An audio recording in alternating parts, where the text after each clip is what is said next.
देखु राज्य सरकार गला सरकार उपर बसुले आउटसोर्सिंग उपर मुलतवी प्रस्ताव आणिक बसुले आउटसोर्सिंग वाला स्ट्राइक कले गला माननीय मुख्यमंत्री से चीफ सी भी जाते पाक आज 2 वर्ष हो गला सरकार रे आउटसोर्सिंग जो मैंने चाकरी कर जा थ्रो जो कंपनी थ्रो आउटसोर्सिंग कर सरकार टू नौ 20-25 हजार लेखे नौ 5,000 7,000 10,000 भितर दरमा दूसरी राज्य सरकार 20 वर्ष 15 वर्ष 10 वर्ष 15 वर्ष 20 वर्ष लेखे है आउटसोर्सिंग से कम कर ईपीएफ कटा जाऊनी जीपीएफ कटा जाऊनी भविष्य पिलामानकर भविष्य अंधार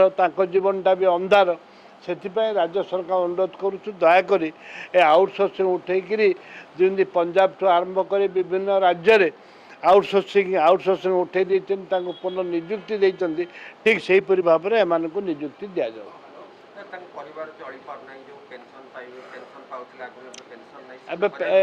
पेंशन भी ना कि परिवार चलवाटा बहुत सम्मुखीन असुविधार सम्मुखीन पड़ते सरकार पुनर्विचार करने दरकार।